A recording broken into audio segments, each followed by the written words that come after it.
Whether it's adopting healthy eating habits, increasing physical activity, or even managing stress, I get to witness firsthand each person's achievement. And this is truly so satisfying for me. Do we have an incredible story for you of someone who went from retired educator who faced a life-threatening cancer diagnosis, who took a different approach and allowed that to have her live cancer-free, but then give back and become a health coach to help others go through what she had done? And Sherma Henry's story has a special significance because the reason I do what I do, the reason I went into medicine was because my grandmother died of cancer way back, well over 40 years ago. And she had multiple myeloma. And that is exactly what our guest, Sherma Henry, was diagnosed with.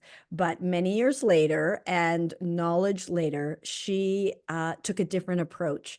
And I am so eager to chat with her, find out what she did, find out about her story and how she went from a retired educator to a phenomenal integrative health coach. So, Sherma Henry, welcome. Thanks for being here. Thank you for inviting me. It's Well, a pleasure.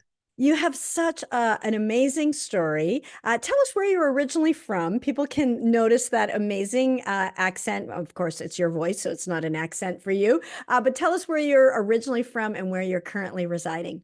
I'm originally from Trinidad and Tobago. I grew up on the island of Trinidad, and I now reside, my husband, son, and two grandsons in Maryland. I love it. Love it.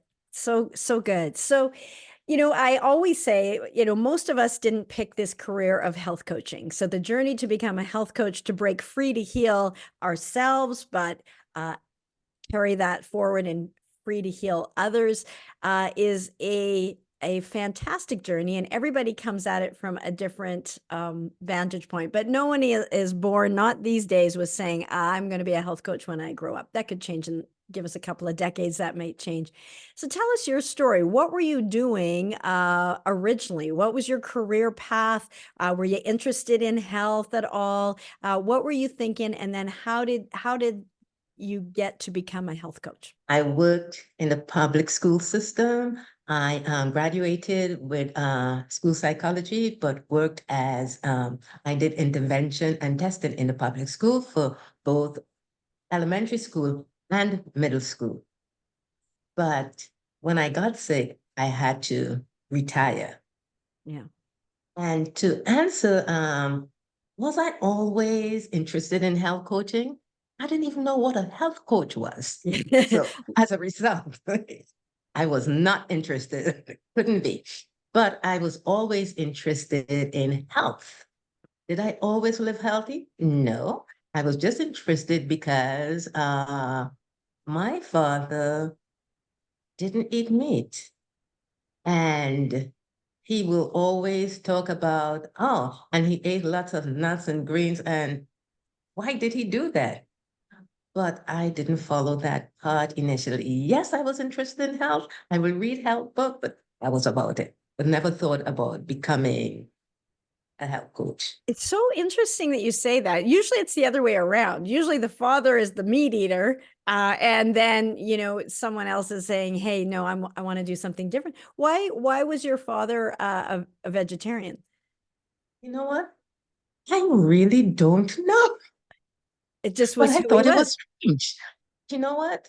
For me, I couldn't digest meat. Hmm. So maybe it was the same thing for him. So after a while, I had to stop eating meat, but didn't eat healthy. I Yes. didn't replace it with anything. Yeah. My go-to food was fries. Love fries. I've seen that a lot of where people are not eating meat, but they're not eating real food either, and we develop nutritional deficiencies, and so. But when we know better, we can do better. You So do tell us better. about Yes. what had you move from that work that you're doing as an educator to become a health coach? What was the impetus for that change? Well, for years, I enjoyed what I thought was good health because I really, truly looked good and I felt good until that day I was diagnosed with multiple myeloma in 2017. Initially, the news was really challenging as I struggled to comprehend everything that goes along with it. Yeah. And the doctor had given me 2 years. And Yeah. I was like, I just couldn't believe it. But I soon realized that wellness is not on the outside. Wellness is on the inside. And it's not what's going on, it's not how you look on the outside, Yeah. but what's going on your inside. Yeah. So following the diagnosis, I underwent chemotherapy, Yeah. but within 1 week, my body reacted really badly. I was swollen. I Mhm. had hives. I lost my taste. I had welts. So hives and welt, I mean, I looked a mess. Yeah. And despite undergoing an autologous stem cell transplant, which was really gruesome. I mean, Yeah. I stayed 1 month in the hospital Yeah. to do that. And 6 months after, the cancer came back even worse. Yeah. And my doctor encouraged me to do intravenous chemotherapy, which I did. And as a result, it affected my kidneys, it affected my digestion. It had me weak. I was really struggling until I even had what is called chemo brain. Yeah. It's a disturbing forgetfulness that impacted my life daily. And I sat back and I said, I couldn't do this anymore. So, realizing the limitations of conventional treatment, I decided to take control of my health holistically. I embarked on a journey to address the deficiencies in my body and transform every aspect of my lifestyle.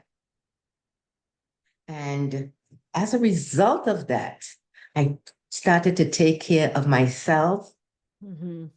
mentally, emotionally, physically, and I even took care of my environment because we are holistic beings. And it's just not diet, it's everything that we do. Yeah. And because of that, I began making remarkable improvements. Today, I stand as a testament to the power of holistic healing. My organs are functioning optimally. I enjoy sleep to the max. I have energy to burn. I Awesome. have lots of energy. And most importantly, most of all, the best news is I'm cancer free today. That's an incredible story. And I think about, well, I think about all sorts of things. I think about the advances in modern technology. I do think about that over the 40 years.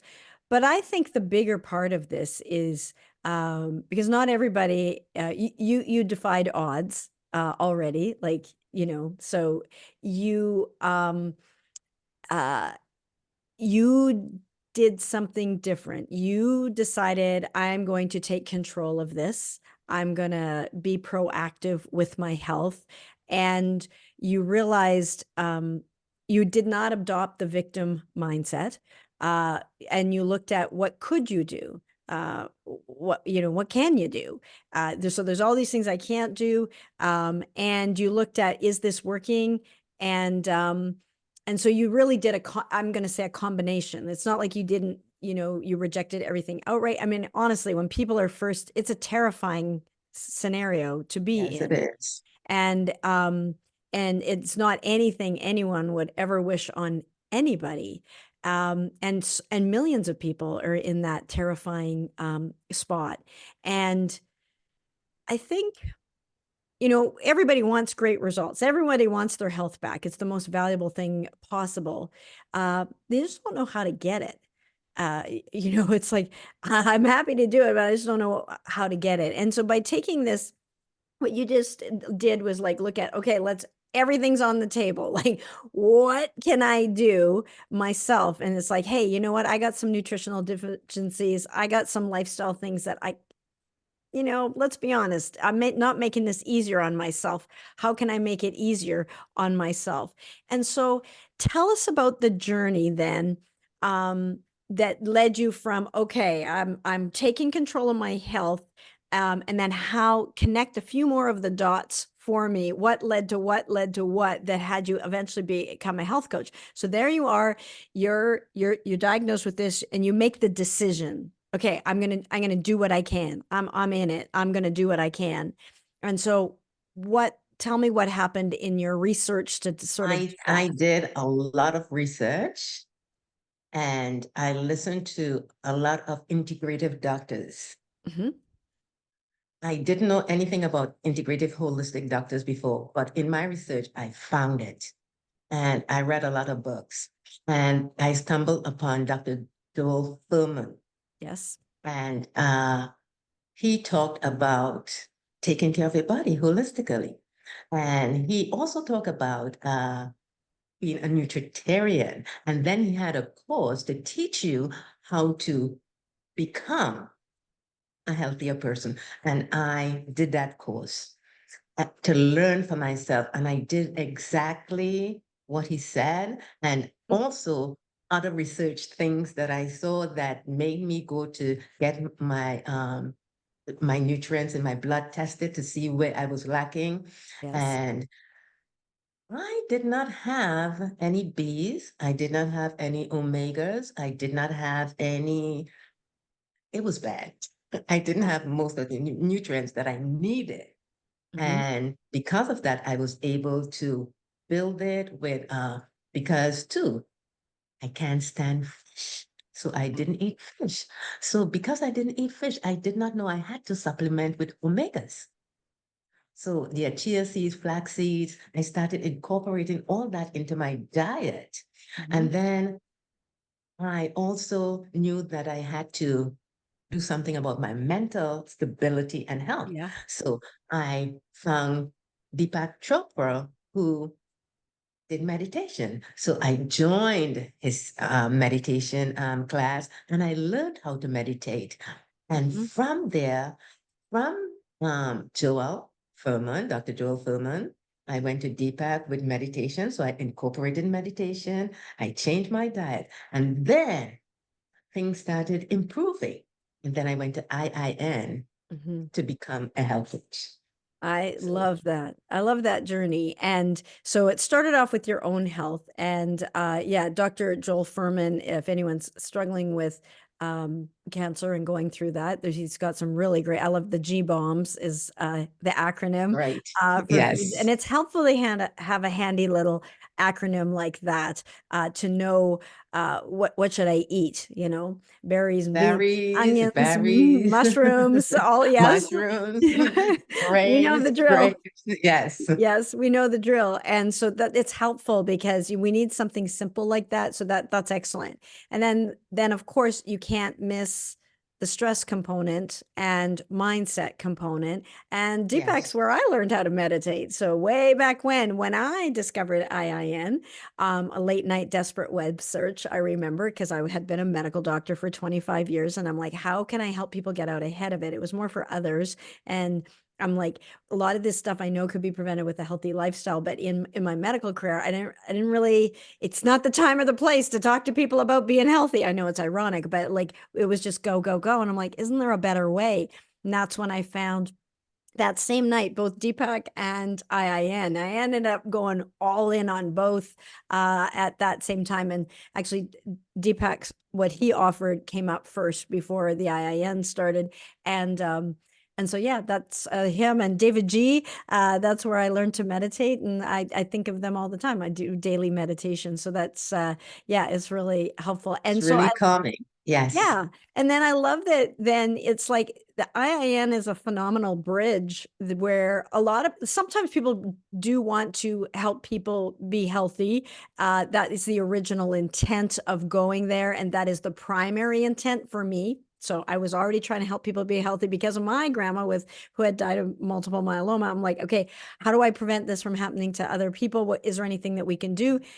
And that led me to IIN to become a health coach to help people that way. But I know that while I was in school, there was a lot of people who had a diagnosis themselves, and they're like, their first client is themselves, and Yes. they're very invested and committed to their success for themselves.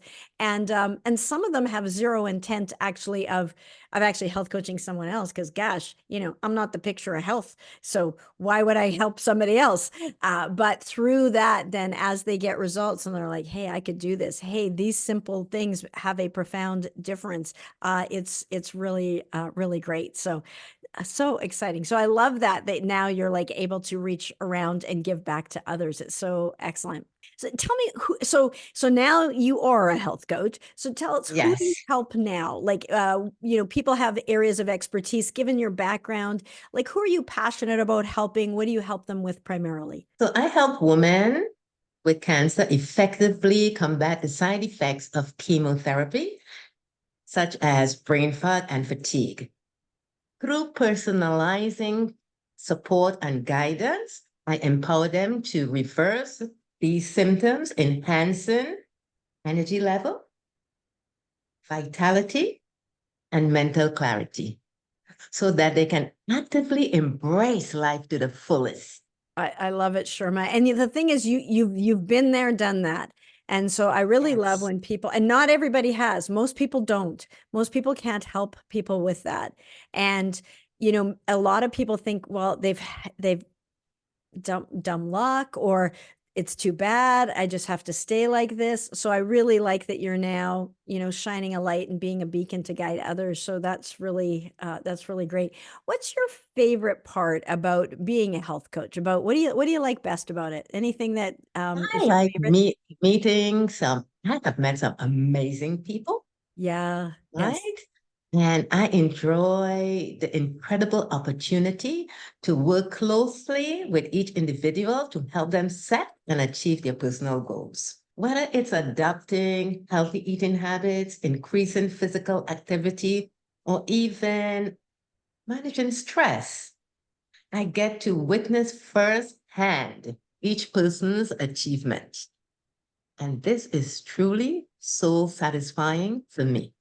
I love it. I love it. Yeah, I can't get enough of the before and after transformations. It's so so satisfying, as you said. What's something that you've learned from working with your clients? So we always think we're kind of like a teacher, but we through the mirror of relationships, we learn as we go. And when you see other people going through something, you start to recognize patterns and you make observations. So what are some observations or things that you've learned as you've been, helping others? I have learned that everything just does not work the same way for everyone. Just True. because we are bio individuals, it just wouldn't work. So for example, one ingredient in my protocol is ginger, Hmm. which helps with inflammation. And I had a client who could not have ginger. So I had to look for something else, find something else that will release inflammation so that she can have it. You know, like I said, everyone is just not the same, Yeah. right? And like for me, uh, like I said earlier, I couldn't digest meat. I don't know why. Yeah. And I have sisters and brothers, and they all can eat meat, and Yeah. there's no problem. And I think, yeah, it's a very important to customize it. And I think that's the value of a health coach. It's not like one size fits all.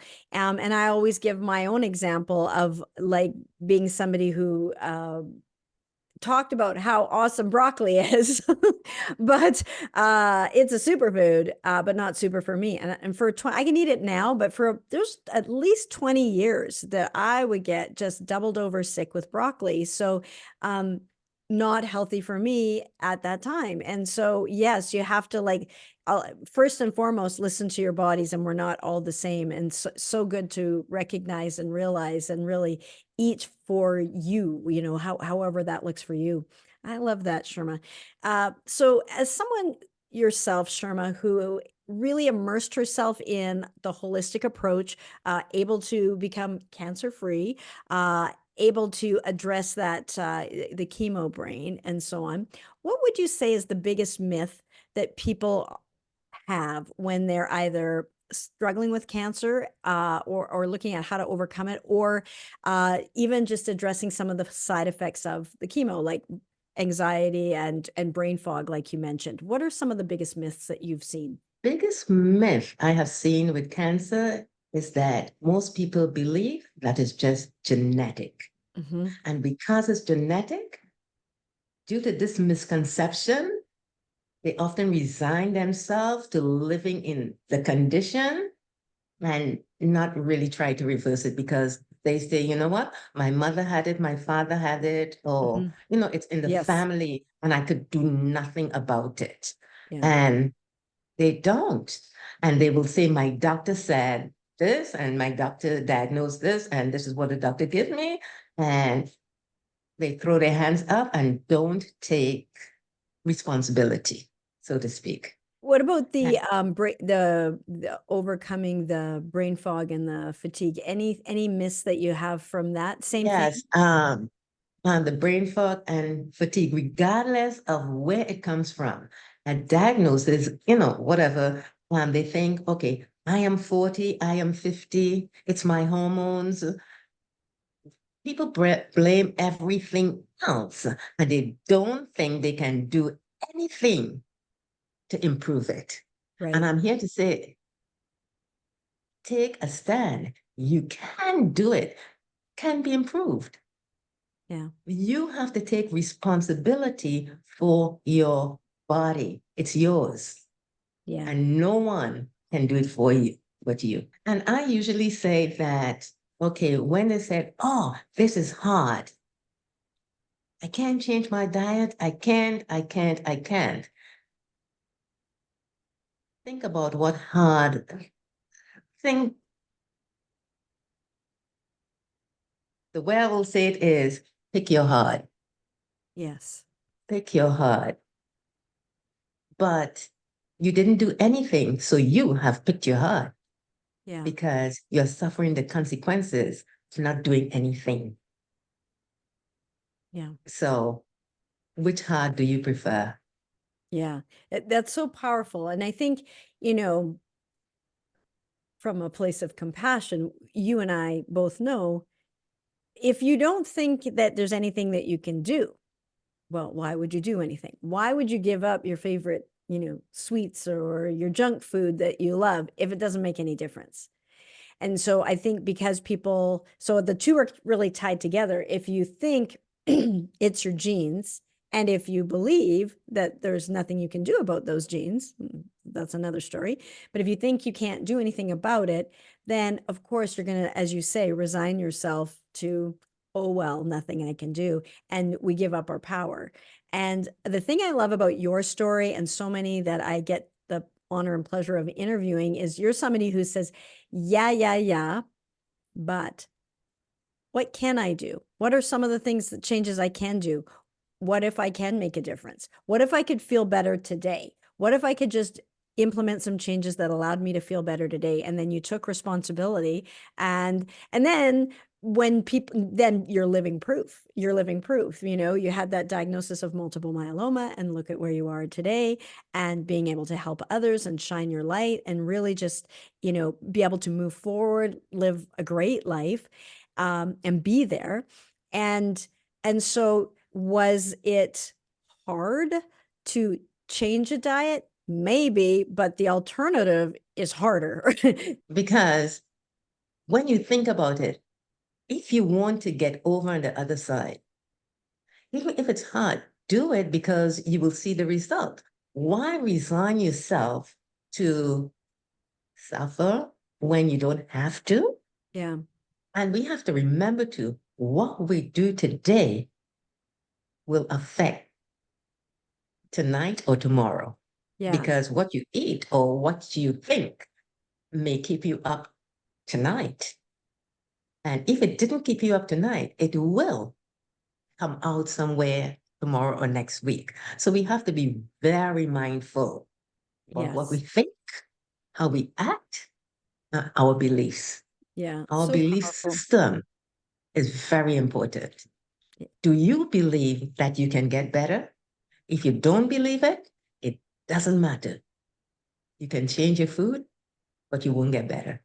Yeah, it's so important. The power of Bruce Lipton's The Biology of Belief. There's so much important in what you just shared there. It is a factor. It does matter. How you think, how you feel, your perspective, it's valid, it matters, and it makes a difference.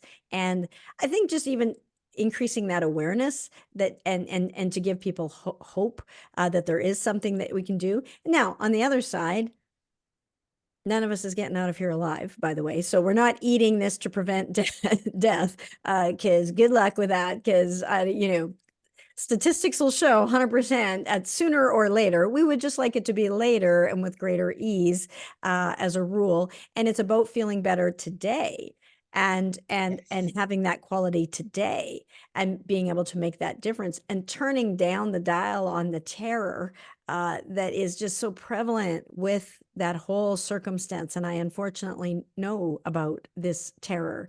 And so, and then just kind of loving yourself through it. Like as I say, when Maya Angelou says, when we know better, we can do better. And so, and we're not saying not to do treatments. That's not what Sherma's saying at all. She's saying, like, No. look at what can you do? What are some things that you can do to give your body half a chance? Like, how can we give your body half a chance? If we're, eating foods that are not nourishing it, not, kind of improving our own immune system, if we're down on energy but we're stressing out and we're exerting it, or we're not getting our sleep or rest, we're making it harder on ourselves. When improving the nutrient deficiencies and things can go a long way. That can really help. And we could give it and why not give yourself every shot you can? And I think the great thing about sharing stories like yours, Sherma, is that people know it's possible. So, and your story, others probably inspired you and you're inspiring others. And then we can all, alchemize this horrible thing that people go through into something that is really helpful and beneficial for others. So I really love that. And if you're listening to this and you have a question for Sherma, or you want to connect with her and you want to ask her questions, or like, hey, can you help me, just pop it in the comments, or we'll talk towards the end. We'll let you know about how you can access her.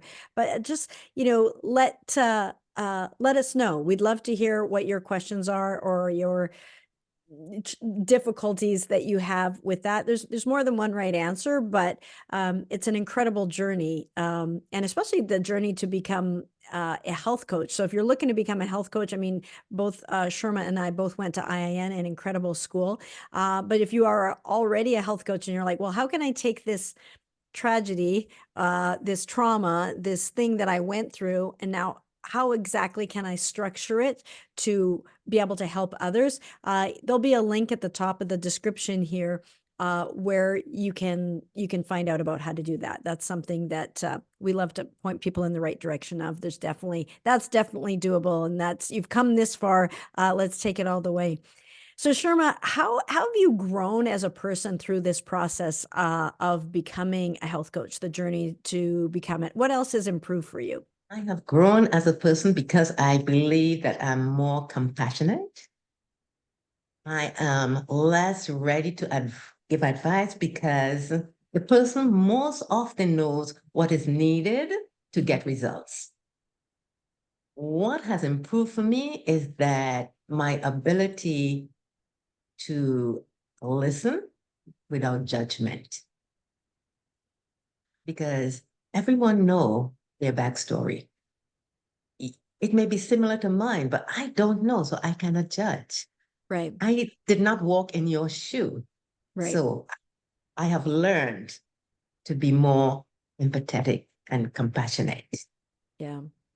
Yeah, I think that that's fantastic. I would think that is a big takeaway, and I think we appreciate our health more, partly just going through where it becomes threatened, or even just seeing somebody else who's struggling with that, and it does have you have that empathy and compassion, and yeah, and lack of judgment, because it doesn't help. The judgment is what gets in the way and prevents the healing, and we just go, "You are where you are. It is as it is. Now what?" Now where are we gonna now what are we gonna do about it? And that's really your point of power is really right now. So I love that.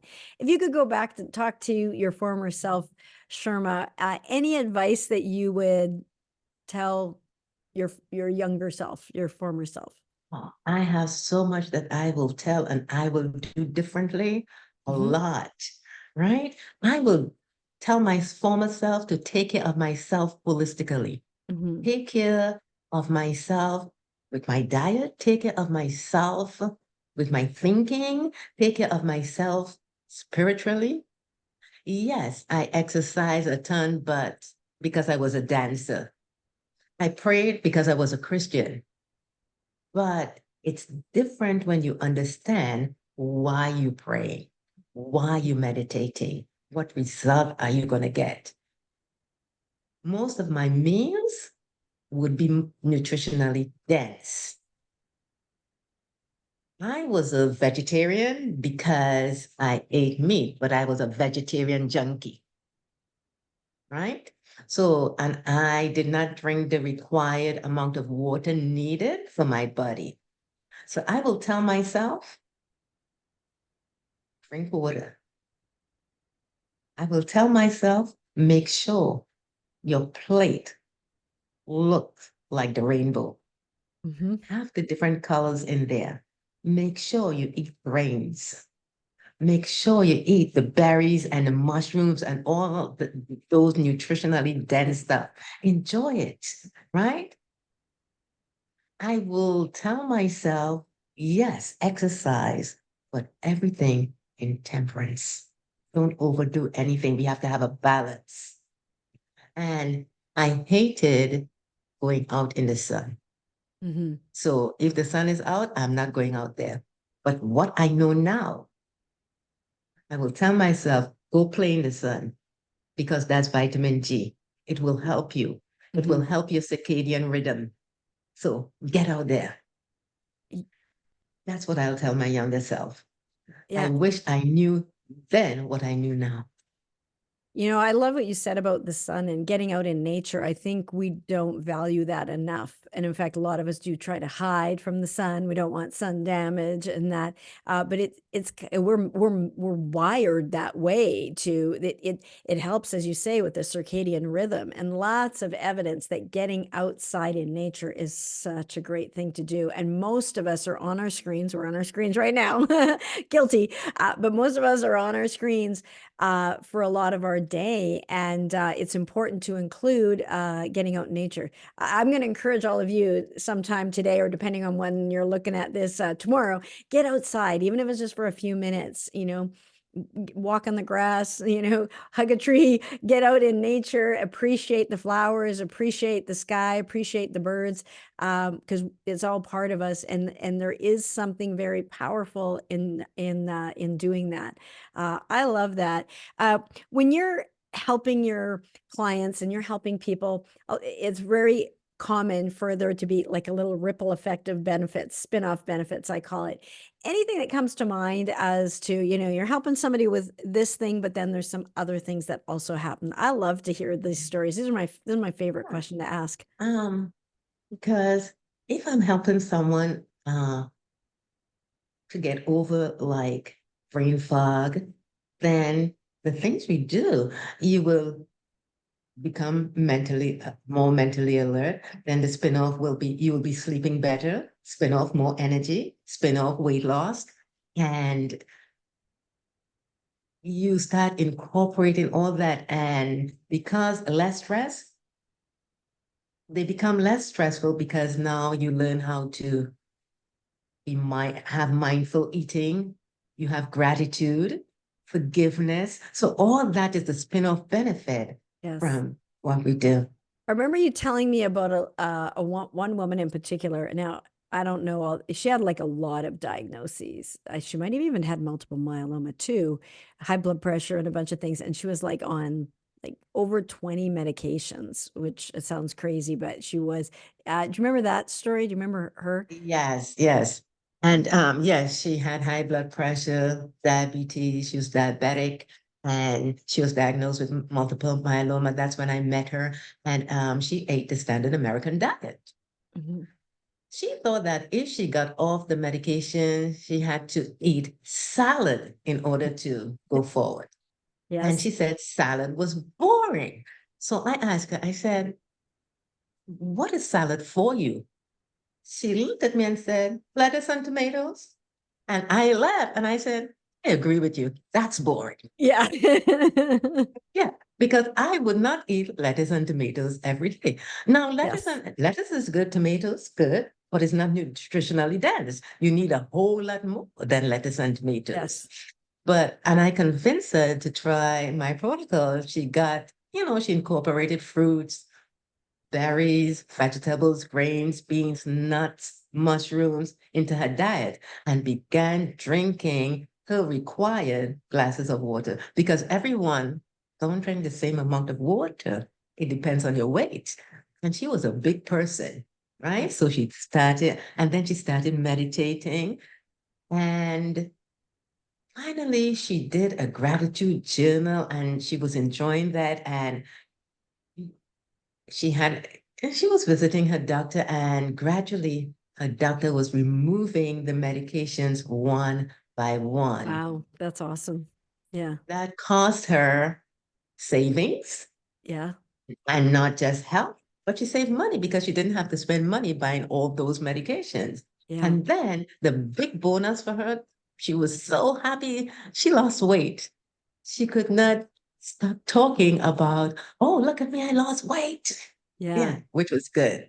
Yeah. Yeah. Yeah, because I mean, you're not even I mean, when you're diagnosed with it, and she had weight to lose. Like it wasn't like I mean, sometimes people are losing weight and they don't want to, but she was happy. This was a good thing that she had lost weight without Yes, even trying. yes. That's fantastic.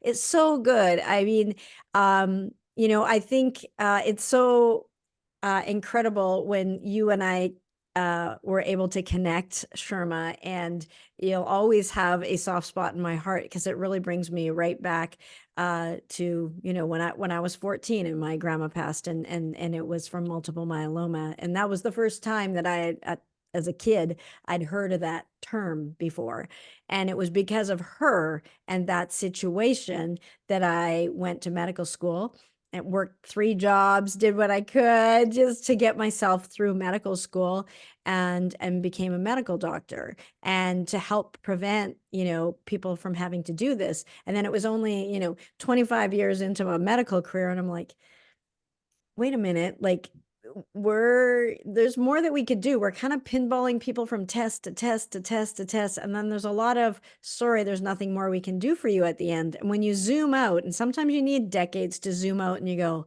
there's got to be a better way. Like I know there's some things, but at that point, you can't say, hey, you know what? There's some other things that we could do here, and I didn't have the structure or how could I do it? I knew it was possible, but I didn't know how. And then that's what led me to IIN as it did for you. And then now then that journey from becoming a medical doctor to become a health coach, that's a whole other story for another show. But you from becoming a retired educator to a health coach is your story. Everybody has a story. And I really love how we can take and alchemize this pain into something, passionate, purposeful, meaningful. And it kind of makes all of that, I'm not saying worth it, but it kind of gives it meaning and it does help to heal. I'm going to be attending a event and speaking at Joshua Rosenthal's event, Heal the Healer event in New York coming up in May. 2024, if you're listening to this at some other time. And so just right around the corner here. And one of the things is so many healers and health coaches end up sacrificing their health as they try to help others. And that's something that, I really am passionate about, helping health coaches prevent themselves from getting burnt out, because we can overdo it. And so, but there are some things. So as I say, if you're a health coach and you're looking to help others, definitely check that link and about igniting your practice, or get one of my free books. I'm happy to assist you in any way we can. And if you're somebody who is struggling with, or knows somebody who's struggling with really brain fog and anxiety, even from menopause for that matter, or weight gain from that, because certainly that's more common that Sherma would have people approach her with than people who were like the example she shared, someone who also had, multiple myeloma with a few other diagnoses thrown in for good measure than she had. But feel free to reach out. And Sherma, what's the best way people can reach out and connect with you? Best way is through healthcoachsherma.com. Health Coach, SHERMA.com. Yeah. Awesome. You'll love it. Well, it's been fantastic. And if you're listening to this and you like these videos, feel free to like, subscribe, but share it with somebody who this message is valuable for. Sometimes people just need inspiration, hope, know that there's someone that could be a guide for them, know that that's even possible. That's huge. We're definitely not telling anybody you got to do this or got to or not do this. That's not what we're talking about at all. But hey, we hear you. We've kind of feel your pain. We know a thing or two about that ourselves, unfortunately. But maybe we've learned some things. Maybe it's helpful for you. Maybe it's not. Take from it what resonates with you and just leave the rest. But know that there is options. And sometimes we just get so confused and you don't even know where to turn. And it's really nice to have, Joshua calls it the guide on the side, that can help make that way a little bit easier and lighter. And we can lead with love and just, help this world be a little bit of a healthier, happier place. And I just really love all of your stories. Your story, Sherma, is just one of those incredible examples. Sometimes some examples of people's health are, they might apply to like the masses, but they're not like like everything is great. Like we'd love to prevent people from before they get too far along down on a dis-ease path. But yours is one of those ones that's like super profound. And if you're listening to this and you're like, wow, this kind of story is what I want to encourage you to check out Kim Elenardo's interview that I did, where she is someone who nearly died twice, was on the kidney transplant list and in an MS wheelchair, and is doing amazing. She's also been featured in Forks Over Knives. You can see her story there, and just another example of an incredible story. If you're suffering from some autoimmune conditions and things like that, definitely check that out. It was an absolute pleasure, Sherma. Thank you so much for being here. Thank you for having me. It was a pleasure. Awesome. Thank you. And with that, have a great week, guys. Check out those other interviews, and of course, be good for you.